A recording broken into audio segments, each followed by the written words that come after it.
Your back hurts. Your eyes are strained. You haven't slept properly in weeks.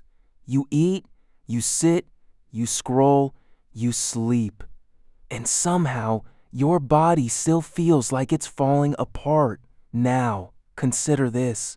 The humans who lived 300,000 years before you, no hospitals, no antibiotics, no dentists, had straighter teeth, stronger bones, and healthier hearts than you do right now. How is that possible? For the vast majority of human history, your ancestors didn't just survive. In many measurable ways, they thrived physically in ways that would embarrass modern medicine. And the evidence for this isn't theory, it's written in their bones. In 2011, a team of researchers led by Randall Thompson at the University of Missouri scanned the mummies of 137 ancient humans from 4 separate civilizations: Egyptian, Peruvian, ancestral Puebloan, and Unangan. Using CT scanners, they were looking for atherosclerosis. That's the hardening and narrowing of arteries that causes most heart attacks and strokes today. Atherosclerosis is widely assumed to be a modern disease, a product of cheeseburgers and sedentary office life. What Thompson's team found shattered that assumption. 34% of the mummies showed signs of arterial disease. But here's the twist. These were agricultural humans, farmers, people who had already abandoned the lifestyle your deep ancestors lived for hundreds of thousands of years before them. The hunter-gatherers, the real ancient humans, were even healthier than the mummies. Your skeleton tells a story you can't lie about. Paleoanthropologist Daniel Lieberman at Harvard University has spent decades studying human bones and what they reveal about the bodies that built them. His findings are uncomfortable. Pre-agricultural humans, the people who hunted and foraged for their food, had denser bones, wider jaws, straighter teeth, and significantly less evidence of chronic disease than the farmers who came after them. When humans transitioned to agriculture roughly 10,000 years ago, something went wrong. Bone density dropped. Childhood growth stunted. Signs of iron deficiency, a condition called anemia, started appearing in skulls for the first time, visible as a distinctive pitting pattern called prolodic hyperostosis. Your ancestors didn't get weaker because they had less. They got weaker because they were eating more of the wrong thing, moving differently, and crowding together in ways their immune systems weren't prepared for. So, what exactly were those deep ancestors doing right? Let's reconstruct a day.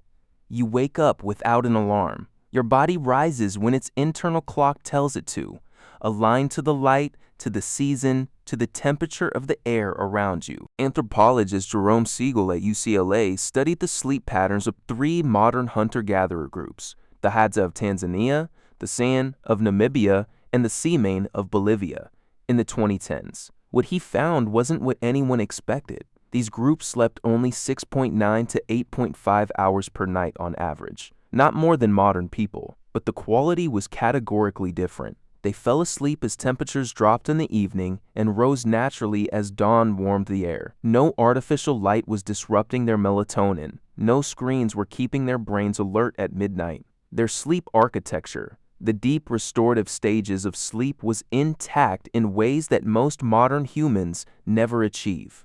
You rise. You don't eat yet. Your ancestors moved first. Foraging, walking, lifting, climbing, not because they chose to exercise, but because food required it. Researcher Herman Ponzer at Duke University spent years studying the Hadza, one of the last remaining hunter-gatherer societies on Earth, and measured their total daily energy expenditure. The results were counterintuitive and important. The Hadza didn't burn dramatically more calories than sedentary Western adults. What was different was how those calories were spent. The Hadza had almost no chronic inflammation, the silent, low-grade immune activation that underlies heart disease, type 2 diabetes, Alzheimer's, and most cancers. Ponser's research suggested that regular, moderate physical activity, the kind that comes from walking 5 to 10 miles a day across varied terrain, actively suppresses inflammatory pathways that our sedentary lives leave switched on permanently.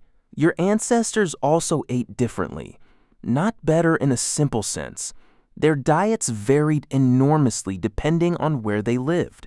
Arctic peoples, like the Inuit, ate almost exclusively fat and protein. Tropical foragers ate fruit, tubers, and game. But across all of them, a few things were constant.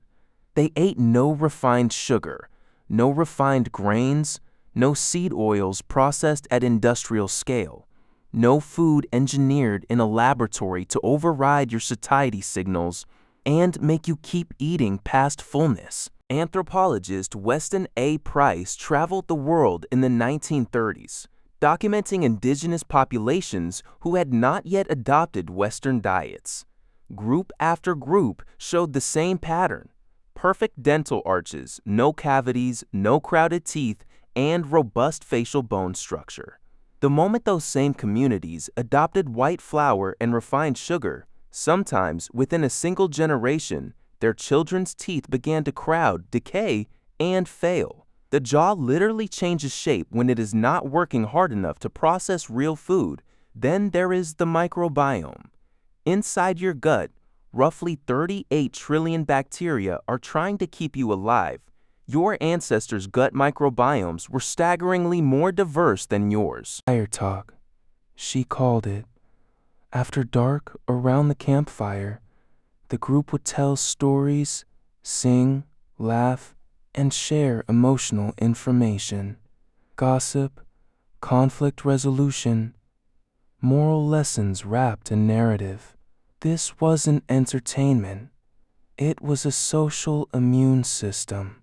Chronic loneliness activates the same inflammatory pathways as physical injury. Your body treats isolation as a threat signal, flooding your bloodstream with stress hormones designed for short-term survival emergencies, not years of quiet disconnection.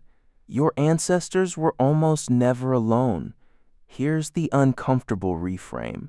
The modern diseases killing you: heart disease, type 2 diabetes, obesity, depression, autoimmune disorders, chronic back pain, myopia, are not inevitable features of human biology. They are mismatches. Your body was built by 300,000 years of a specific environment: variable movement, unprocessed food, outdoor light, social closeness, microbially rich soil, and sleep aligned to the sun. In the last 200 years, almost every one of those conditions has been removed and replaced with something your genome has never encountered before. This doesn't mean you should romanticize the past.